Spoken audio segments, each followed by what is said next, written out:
Nous avons précisément avec nous le professeur Berger, qui est un climatologue de réputation internationale et qui s'intéresse à tous ces problèmes, qui publie d'ailleurs un très beau livre à ce propos, Le climat de la Terre, sous-titré, et c'est tout un programme, un passé pour quel avenir.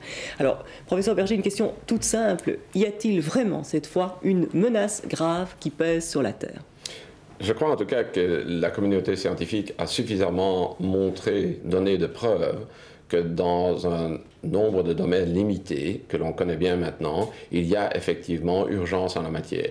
Le Club de Rome nous a dit que vers le milieu du siècle prochain, si on continue l'expansion démographique des pays en voie de développement et l'expansion illimitée industrielle des pays développés, nous irions à la fin de l'humanité par épuisement des ressources rares de la planète, par pollution devenue insoutenable des airs et des eaux, par altération probable des climats. Enfin, on est en train de jouer à la planète comme des enfants qui jouent avec le feu, et ce n'est vraiment pas très sérieux. Il faut absolument que nous repensions toutes nos conditions de vie. Il faut que nous repensions toute notre civilisation si nous voulons la prolonger, si nous voulons que le monde soit vivable pour les gens qui viennent après nous, ceux qui ne sont pas encore nés, si nous voulons que l'humanité ait une vie prolongée. Ça ne se passe pas du jour au lendemain, ça se passe de manière progressive, au fur et à mesure où le monde, la société, consomme essentiellement de plus en plus d'énergie fossile pour les besoins du développement, mais également, parallèlement à ça, au fur et à mesure où on déboise la forêt tropicale de manière effrénée.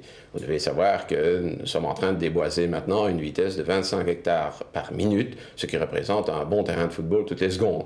Eh bien, une société qui n'irait pas vers la mort saurait ralentir d'une part l'expansion démographique, et je pense que ce ralentissement nécessite l'élévation du niveau de vie des pays pauvres, l'élévation des niveaux de vie des pauvres de ces pays pauvres, et tout spécialement des paysans. Quant à nous, il nous faut repenser toutes nos dépenses de minéraux et d'énergie, les ressources rares non renouvelables de la planète, de façon à en prolonger l'existence. On ne va pas arrêter du jour au lendemain de consommer des énergies fossiles, du charbon, du pétrole, du gaz naturel.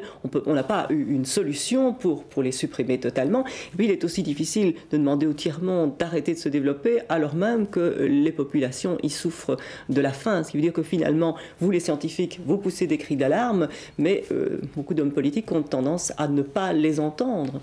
C'est effectivement ce qui se passe et là, nous avons encore énormément de choses à faire dans le dialogue entre la communauté scientifique et le monde politique. Alors ça, c'est toute une série de problèmes économiques, bien sûr, mais qui vont beaucoup plus loin que ça. C'est au niveau des mentalités aussi et même de toute une politique. Mais naturellement, c'est au niveau des mentalités d'une politique et c'est même une économie qui n'est plus basée sur la recherche du profit comme actuellement. Actuellement, c'est la mesure du succès économique que le profit capitaliste rassemblé par les entreprises de production.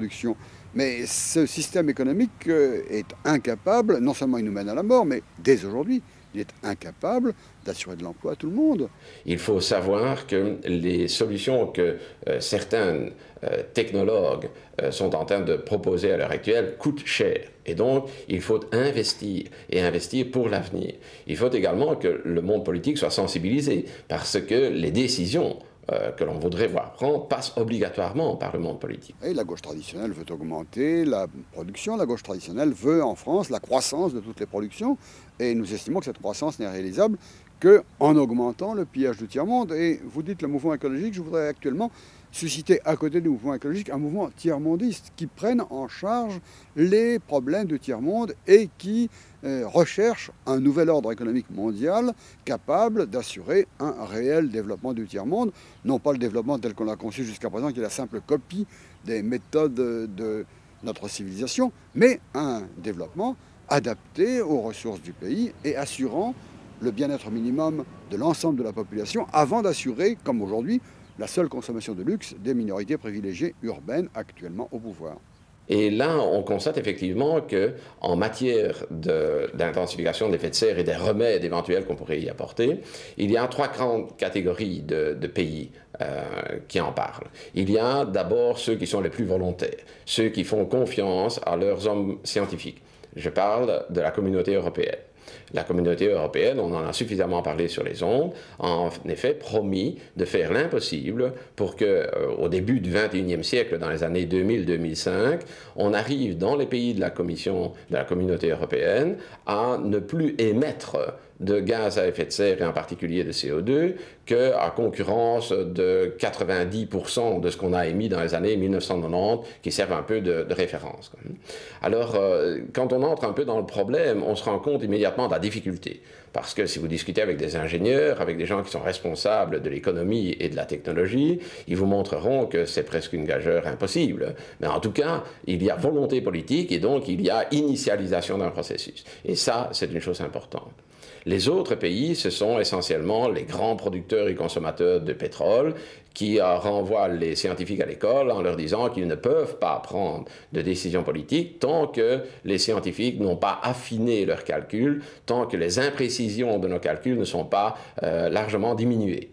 Et puis, il y a, comme vous l'avez mentionné, le tiers-monde, tous les pays en voie de développement, qui, jusqu'il y a à peu près 1 an ou 2, nous répondaient tout simplement, et dans un certain sens, ils ont raison, qu'ils ont d'autres choses à faire, qu'ils ont d'autres préoccupations immédiates, à savoir le développement de leur peuple. J'ai envie de vous poser une question. Si il est urgent d'agir, mais n'est-il pas déjà trop tard? Quand on voit les chiffres, quand on voit que ces gaz que l'on émet dans l'atmosphère ont une durée de vie de 50 ou de 130 ans, oui, c'est effectivement le cas pour les chlorofluorocarbones essentiellement.